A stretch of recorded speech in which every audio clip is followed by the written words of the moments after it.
वो क्यों चाहेंगे कि मैं आगे बढ़ूं। मैं कोई दोस्ती शो के लिए नहीं करता हूँ। अगर मैं जिस शो में जाऊंगा उसमें एक अर्चना वाला मसाला आएगा तो मैं हैप्पी हो जाऊंगा। पहले जितने लोग निकले सबसे ज्यादा जो उभर के आया है वो वंशज है। मतलब हमें शर्म आनी चाहिए एज आर्टिस्ट कि ये चीजें लोगों तक ना पहुंचे। हाय नमस्ते राम राम, मैं तुमका शिव ठाकरे, मैं आपका शिव ठाकरे और आप मुझे देख रहे IWM बस में। Hi guys, welcome to IWM bus. और आज हमारे पास है द 50 के विनर शिव ठाकरे।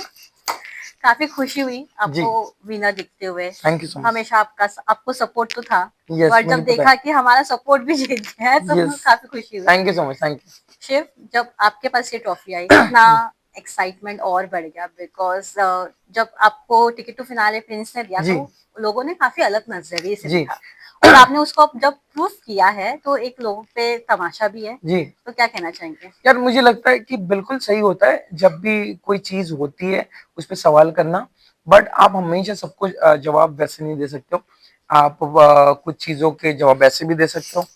तो मैंने चाहा कि उस दिन मेरा साथ भी मिल गया लक का और मेहनत भी थी मेरी, तो ऐसे जवाब मिल गया कि हाँ यार, कुछ चीजें ऐसी भी हो सकती है। और मुझे लगता है कोई कोई चीजें ना, जब अलायंस, भाईचारा, फ्रेंडशिप, ये चीजें कभी कभी रियलिटी शो में ये दिखाने के लिए बहुत की जाती है। बड़ी बड़ी लाइंस, बड़ी बड़ी चीजें, पर जब आप एक्शन में बात करो तो हमें खुद को जाना होता है ना, हमारे दोस्त को पीछे हटा के नीचे गिरा के। ये सब रियलिटी शो की बात है, बहुत सारे जगह पे होते हैं। कुछ कम रियलिटी शो में या कम में ही बॉन्ड दिखेंगे आपको कि जो अपनी चेयर छोड़ेंगे फिर या किसी दोस्त के लिए दिल से कुछ करेंगे, वो एक्शन में पता चलता है। और मुझे लगता है और कौन सी बड़ी चीज होनी चाहिए कि ये शो में वो भाईचारा दिखा कि जिन्होंने अपने टिकट दी। पर जब प्रिंस ने ये टिकट टू फिनाले आपको दिया तो लोगों ने अपना अपना थ्योरी बना लिया। जो वहाँ के कंटेस्टेंट्स थे, उर्वशी को लगा कि अगर वो कृष्णा को देखते तो एक अलग नजरिए से नजर क्योंकि आता। हाँ, फिर रजत को ऐसा लगता है कि वो मुझसे डर गया। और भी बाकी लोगों के अलग अलग ओपिनियन सामने आ गए, जो भी हमने वीडियो में देखा। जी। आपने ये सब जो देखा तो आपको कितना शॉकिंग लगा और किसका ओपिनियन काफी शॉक था? मुझे किसी का शॉकिंग नहीं लगा। मेरे को जो यूडी थी वो मुझसे ज्यादा कृष्णा प्रायोरिटी पे थी, बराबर। मैं प्रायोरिटी दिनों का था, हामिद का था, आरुषि का था और प्रिंस भाई का, नो डाउट वो तो भाई थे। तो तीन चार लोग ही मेरे साथ थे जो दिल से चाहते थे। जो मुझे नहीं चाहते वो क्यों चाहेंगे कि मैं आगे बढ़ूं। ऐसे सब लोग नहीं थे कि जो, और जरूरी भी नहीं कि सब लोग आपको प्यार करें। तो वो उनका, मेरे को गुस्सा भी नहीं आता है। क्यों मेरे को सब प्यार करें? मेरे प्यार करने वाले वो 50 के बाहर हैं। और जो चार लोग कमाए थे वो है मेरे लाइफ टाइम। मैं कोई दोस्ती शो के लिए नहीं करता हूँ। मेरी जो बिग बॉस की दोस्ती है, मेरे खतरों की है, डीनो, वो मेरे लाइफ टाइम की है। और रियलिटी शो है, रियल अगर होना होता है तो कम लोग होते हैं और मैंने वो लोग कमाए। मैं हर शो में कमाए, तो मेरे लिए कमाए क्या, ये चीज देखने रहो टिकट तो मिला ले, ऐसे कोई होता है। ये जेलसी भी है कि इसको कैसे वो आदमी मिल गया, ये लोग कैसे दोस्ती निभा रहे यार। ये दोस्ती नहीं निभा सकते, जब निभाना बहुत मुश्किल होता है। पर जब आपका और प्रिंस का इतना अच्छा बॉन्ड दिख रहा था तो सबने ये कहा कि यहाँ पे गुरु चेला का बॉन्ड चालू है, इसको अलग अलग नाम दे दिया ये तो था। सालों से प्रिंस के इतने लोग आ गए थे और जब वो प्रिंस के लोग इविक्ट हो रहे थे वो प्रिंस को ही काफी कुछ बोलकर जा रहे थे, इतना कुछ बैकलैशेस कर रहे थे प्रिंस को। तो जब आप ये देखते तो आपको कितना बुरा लगता था कि प्रिंस ने एक तरफ से हेल्प भी किया और वहीं प्रिंस को गाली भी मिली है इस चीज तो को यहाँ लेकर। पे मुझे नहीं लगता प्रिंस भाई बुरे दिखे, यहाँ पे बुरे वो दिखे जो उनको गाली दे रहे। देखो, आप और मैं दोस्त है, आपको और मेरा नहीं बन रहा है, तो मेरा काम क्या है? यहाँ से उठ के जाना, आपके साथ नहीं बैठना। पर मुझे आपके साथ बैठना है, हाँ में हाँ मिलाना, उधर जाके कुछ बोलना है, तो ये गलत कौन हुआ? वो इंसान ना। कितना सिंपल है, आपको जब मतलब था आप साथ में चले हो फिनाले तक, ठीक है। और जब आउट हो गए हो, आपको लीडर बनना है, कुछ भी बनो यार। शो है, शो में ना किसी की मम्मी पापा है, ना कोई जबरदस्ती है, ना कुछ है। पर आपको सेफ खेलना था। अगर मेरे को टिकट मिली है तो मिली है, मेरे को हाँ बोलना पड़ेगा। मैं जीते बोल नहीं सकता अरे प्रिंस ने नहीं देती तो भी मैं जीत जाता, ये नहीं बोल सकते अपन। आपको ना हार भी एक्सेप्ट करते आना चाहिए, जीत भी, और जो रियलिटी वो भी, वो कम लोगों में होता है। पिछले 2 रियलिटी शो में ट्रॉफी के एकदम करीब जी जी आकर पीछे हुए थे, जी। तो इस बार भी वो डर था कि फिर से इस बार नहीं एक तो नहीं फिनाले तो मिल गया, लेकिन फिर नहीं से नहीं अगर वैसा कुछ होता। मैं हर बार वहां पे वो नहीं सोचता हूँ, मैं सोचता हूँ कि आज का दिन मैं दिल से परफॉर्म करूँ, और परफॉर्मेंस होने के बाद जैसा एग्जाम हाँ पेपर दे दो, रिजल्ट का जो होगा हाँ। तो वैसा होता है मेरा। शो में जाने के बाद मेरे को लास्ट डे तक रहना है, लास्ट डे तक रहना है, फिर जो भी मैजिक हुआ हुआ, नहीं हुआ तो आगे बढ़ो, चला पुढे। वहां पे काफी बड़े बड़े ग्रुप्स थे, एक तो प्रिंस के ग्रुप में आप थे, एक तो रजत का ग्रुप था, फैजू का अलग ग्रुप था, सब पर लोग साथ में थे। देखो फैजू का ग्रुप नहीं था, रजत का ग्रुप नहीं था, वो ये तो लोग साथ में अलायंस थे। बना दिए थे। प्रिंस का ग्रुप नहीं था, शिव का ग्रुप नहीं था, हम्म, साथ में थे। कुछ कुछ लोग जो एकदम शांत थे वो आप बोल सकते हो, सब लोग साथ में थे। अभी दिखते समय क्या होता है, जो लाउडली बात करता है वो उसकी गैंग बोली जाती है, फिर जो भी हम्म, सब लोग मिलके नहीं करेंगे।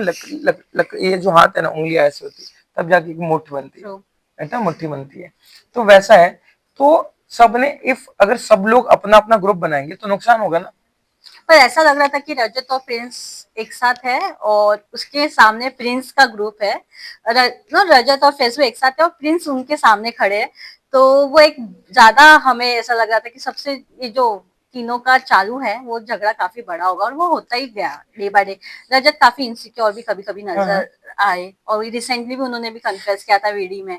तो इस पे क्या कहना चाहेंगे कि तो ऐसा मेरे नहीं को लगा लगा, कि रजत कभी कभी एकदम सॉफ्ट कॉर्नर दिखाते हैं, फिर कभी एकदम तो उल्टा बोलते साइड थे चले जाते उनके, हैं। उनके साइड दिखा रहे थे, रजत दोनों साइड दिखा रहा था, हाँ सब अपना अपना साइड दिखा रहे थे, और ये लोग साइड दिखा रहे थे। मेरे को लगा अगर लड़ ही रहे तो करने देते अपन। देखो मेन समझदारी इसी में होती है, अगर आपने चूज किया है शांति और प्यार से जवाब वाली चीज, तो कोई लड़ रहा है तो लड़ने दो ना। तो उसमें आपने नहीं जाना चाहिए, आप आराम से जाओ, कछुए की चाल रखो।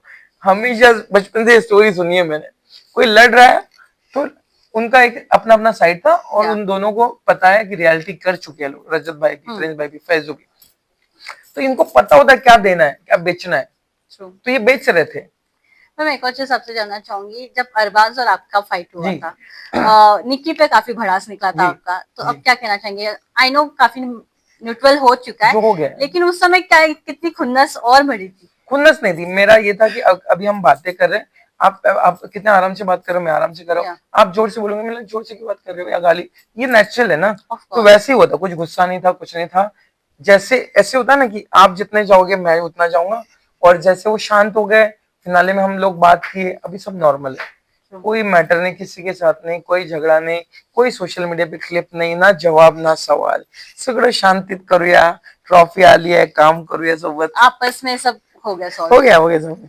एक और चीज जानना चाहूंगी, जब आपने अर्चना को देखा, जब जी। आपको फर्स्ट टाइम पता चला कि अर्चना भी जा रही है, जब रिलीज नाम हो रहे थे, तब क्या मन में आया था? बिकॉज अर्चना और आपका हमेशा एक छोटा खट्टी नोक मीठी झोंक था। नोक झोंक था, Tom and Jerry fight we can say, या और यहाँ पे भी हमें देखने को मिला कहीं ना कहीं। हाँ क्या। थोड़ा बहुत हमें देखने मिला, क्या कहना चाहेंगे? तो यार अर्चना होना एक अच्छी बात ही है शो के लिए। हम्म, मतलब अगर मैं जिस शो में जाऊंगा उसमें एक वो अर्चना वाला मसाला आएगा तो मैं हैप्पी हो जाऊंगा कि वो हमारा तो शायद अभी वो वाला जोन बिग बॉस वाला निकल गया है, अभी हम अलग जोन में खेलते हैं हम्म। मस्ती में। बट एक सोचो कि वो एंटरटेन करती है, तो इसके लिए मैं खुश था कि शो में एंटरटेनमेंट मिलेगा। 50 लोग के बीच में रहना कितना टफ था स्टार्टिंग के ये 2 डेज, ये बहुत टफ क्योंकि था। समझना एक दूसरे को काफी मुश्किल हो जाता है। उसमें से वंशज जब फर्स्ट इविक्शन हुए, वो बाहर आकर काफी तमाशा किया, हाँ उन्होंने बेचारा। काफी कुछ करण को बोला, जी प्रिंस को जी। बोला, और जब वो वापस घर पे आए और फिर से वो भड़ास निकली, और फिर से वंशज टारगेट हुए। काफी लोगों ने वंशज को काफी डोमिनेट करने की कोशिश की। जी इस पे क्या कहना चाहेंगे? मुझे अगर आप पूछोगे बाहर से, मुझे वंशज के लिए बहुत अच्छा लगा वो पहली बार बाहर निकला, इसलिए क्यों बताऊं। अगर वो पहली बार बाहर नहीं निकलता तो गुस्सा। इतना ज्यादा वो जो उसका स्टोरी बना हुआ है हाँ, वो नहीं बनता। अभी अगर पहले जितने लोग निकले सबसे ज्यादा अगर हम चर्चा कर रहे हैं या जो उभर के आया है वो वंशज है। कुछ कुछ चीजें अच्छे अच्छे के लिए होती है, पहले इसमें निकला, फिर वाइल्ड कार्ड है, फिर परफॉर्म भी किया। ठीक है, कुछ चीजें गलत उसने की होगी, कुछ गलत बाकियों ने की होगी, but as a contestant as a player वो बहुत बढ़िया था। पर जिस तरह से करण और रिधिमा भड़क गए थे उसमें, तो दोनों के तरीके गलत ही थे। अभी ये पर लोग, वंशज भी गलत थे हाँ मैं वही एक तो बोल रहा हूँ ना कि साइड से। दोनों के साइड से गलती थी।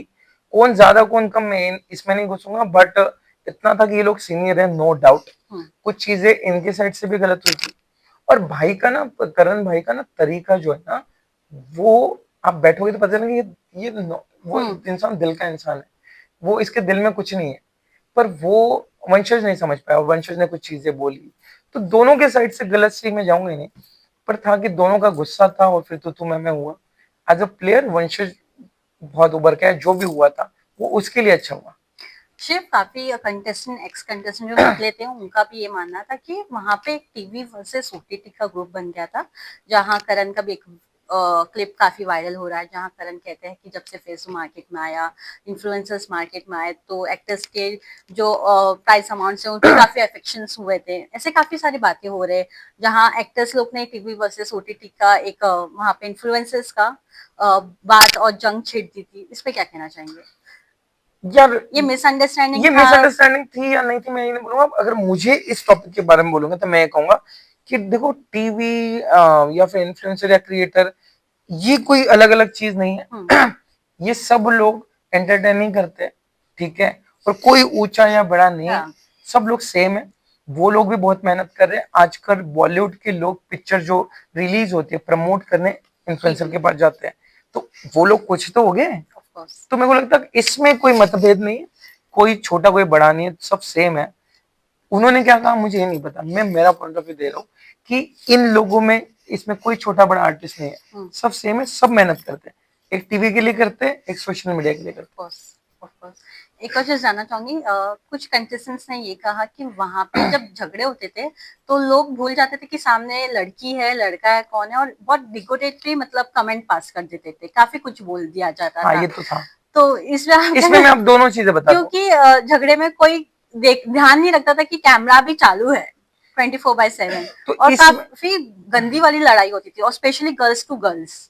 हाँ ये आपने बोली, यहाँ पे लड़के हो लड़कियां हो, यहाँ पे झगड़े इतनी लाइन क्रॉस हुई है, इतनी लाइन क्रॉस हुई है कि जो चीजें मुद्दे आप जो अभी सब लोग शो में जो बोल रहे हो ना, बहुत छोटी है। आधे मुद्दे पता ही नहीं आप लोगों को, ये कंटेस्टेंट को पता है। पर ये मतलब हमें शर्म आनी चाहिए एज आर्टिस्ट कि ये चीजें लोगों तक ना पहुंची, और इसका सब शुक्रिया मैं कहूंगा चैनल का और जियो हॉटस्टार का, ये लोग नहीं दिखाए। तो हम जो घूम रहे हैं ना सेलिब्रिटी छोटे मोटे बन के, वो हम मुंह दिखाने लायक भी नहीं रहते। इसमें मैं इसलिए नाम ले रहा हूँ कि 50 ऐसी लड़ाई, ऐसे ये नहीं देखना चाहते लोग। काफी कुछ कंटेस्टेंट बाहर निकल के और लड़ाई हमारे के बारे में फैंस भी नहीं बताया। देखना चाहते ऐसे हमें कि हम कुछ गाली गलौज कर रहे हैं या फिर कर रहे, पर एक नहीं था, ये सब लोग थे। अगर बात करी जाए जिस तरह से अभी आपने प्राइस अमाउंट आपने अपने एक फैन को दिया, to choose that one person, वो कितना टफ था? ये मैंने नहीं चूज किया, ये चैनल का जो लकी ड्रॉ होता है, हाँ। उस तरीके से हुआ ये। और वो जो बंदा चूज हुआ, मैं उसमें बहुत खुश हूँ। वो भी मराठी है और महाराष्ट्र के निकले। हाँ, उससे ज्यादा भी देखो ये चीज थोड़ी अच्छी लगती है, बट उससे ज्यादा मैं बोलूंगा आपको कि एक जरूरतमंद को मिला। अगर ये यूपी में या कहीं पे भी मिलता तो बिल्कुल अच्छा लगता, अभी थोड़ा ज्यादा अच्छा लग रहा है, बट एक जरूरतमंद को मिला जिसको सच्ची में जरूरत है। उसका खेती है वो, और उसके पापा खेती करते हैं, 2 लाख रुपए साल के कमाते हैं। कुछ इतना जो शोर शराबा हुआ वो उसी के लिए हुआ। सिर्फ मैं लकी था कि मेरे थ्रू हो रहा है, मैं एक मीडियम बनाऊं, बट सोचो ना कितनी बड़ी बात है ये बात को कितना आप कनेक्ट करते हो? बिकॉज मैं जब बहुत आप करता हूँ। फर्स्ट टाइम आए थे तो सेम ऐसी था, आपका भी सपना था कि एक घर हो, एक गाड़ी आप भी अपने आई बाबा के लिए लिए हो, एक शॉप अपने डैड के लिए अच्छा करे। बिल्कुल, बल मैं सेम मेरे को मेहनत करके करना पड़ा, ठीक है। और एक को ऊपर वाले की ब्लेसिंग थी कि उसको लकी ड्रॉ के साथ एक मिला। और जिसने उस बंदे को फॉलो किया था, वो शायद वो मीडियम बन गया, शिव ठाकरे, वो मीडियम बन गया। वो अकेला नहीं था, मैं कहूंगा 50 लोगों की मेहनत है उसमें, 50 लोगों ने प्राइज मनी बढ़ाने में मेहनत की है। सिर्फ ऐसा एक फॉर्मेट था कि एक लास्ट में जो जीतेगा उसके फ्री को मिलेगा, तो उस बंदे की लाइफ बन गई। ये हम 50 लोग लकी है कि किसी एक के बंदे की लाइफ बनाई 50 लोगों ने। आपने back to back reality shows कर लिया है, अब क्या बाकी है? कौन सा एक रियलिटी शो है जो अभी भी करना है, या फिर कुछ अभी अलग हटके करना है? आपने एक अपना खुद का सैलून भी ओपन कर दिया है, बिल्कुल। सो अब तो साइड बाय साइड कुछ तो चल रहा है, लेकिन अगर मेन फोकस किया जाए तो मेरा ऑब्वियसली मैं इंडस्ट्री में, मैं फिल्मों की एक्टिंग के लिए आया था। मुझे एक्टिंग करनी है, सीरियल ये वेब सीरीज करनी है, पर कुछ कुछ चीजें ना आपको सिर्फ वेट करते हुए नहीं बैठ सकते हो, आपको काम करते रहना पड़ेगा। यहाँ पे तो ऐसे लोग हैं कि आप दो चीजें अच्छी करो तो भी नाम रखेंगे, हाँ। बुरी करो तो भी नहीं करोगे तो दिखोगे भी नहीं। तो मुझे काम करना है, अच्छा काम करना है। तो उसके लिए मुझे वेट करना पड़े तो भी चलेगा। जैसे मैंने बोला, कुछ ट्रॉफीज मेरे हाथ से निकल गई थी 4 साल पहले, अभी हाथ में आ गई। या तो अगर मैं घर चला जाता अमरावती तो नहीं मिलती। तो मैं हूँ यहाँ पे, जिंदा हूँ और मैं लड़ रहा हूँ। एक्टिंग के लिए वर्कशॉप स्टार्ट किया? मैंने बहुत पहले, मैं थिएटर करता हूँ बचपन हाँ से, 6 स्टैंडर्ड से थिएटर जी। करता हूँ। मैंने अभी अभी ये शो के पहले 2 वर्कशॉप किए हुए हैं। वाओ। तो ये चीजें अभी आपने पूछा इसीलिए बताई, हाँ पर ये मैं बताऊंगा नहीं। ये शायद जब मुझे कुछ मिलेगा, डोर ओपन होगा, ऑफ तब मैं कोर्स। रेडी हूँ। तो मेरा परफॉर्मेंस देख के लोग बोलेंगे "नहीं, कुछ तो इसने मेहनत की है"। तो ये चीजें होती है, सही वक्त पे होती है। और सही इस टाइम पे बॉम्ब भी देते हैं, या बॉम्ब यस, फुटता है। यस। जैसे कि रिसेंटली आपने एक म्यूजिक वीडियो एल्बम का शादी का डाल दिया था, उससे अजम्पशंस बन गए थे। या तो अभी घर पे प्रेशर है शादी का, वो तो होता ही एज में होने के बाद आपका। स्पेशली दादी का, आजी का? हाँ, वो उसका होता है कि मैं जब तक हूँ तब तक कर ले, मतलब तू कहीं नहीं जाने वाले, इतना घाई मत कर, तेरा एक जाने और का। स्टेप बाकी है। हाँ, इतनी घाई करेगी यार कोई तेरे, इसमें जल्दी जल्दी में हड़बड़ी में कोई हाल ले लाऊंगा, वो सब लेके चली जाएगी मेरा घर का। सो फाइनली ऑडियंस को क्या मैसेज देना चाहेंगे? यार थैंक यू सो मच, बहुत बहुत शुक्रिया आप सभी को। और जितना प्यार आपने 50 को दिया, पूरे कंटेस्टेंट को दिया, सबके फैंस को थैंक यू। क्योंकि शो हिट हुआ तभी जाके हम लोग दिखते थोड़े बहुत। और जो ट्रॉफी थी वो मुझे प्यार से, ब्लेसिंग से और मेहनत से मिली। और बायस नहीं हाँ। है। जी जी, तो मैं बस इसीलिए खुश हूँ कि इस शो के किसी एक फैन को पैसे मिले। जो मेरा फैन है इसलिए मैं ज्यादा खुश हूँ, बट इसमें मेहनत सभी की वजह से। तो यार ये हम जो लोग रहते हैं ना, पूरी तरह हमें फॉलो नहीं करने का, मैं हमेशा कहता हूँ कि हम सब लोग हमेशा सही नहीं करते सब चीजें। तो जो जरूरी है ना वही करने का, और सपने देखो, सपने पूरे होते हैं। Thank you. Thank you so much thank chef you. And all the thank you best. So much.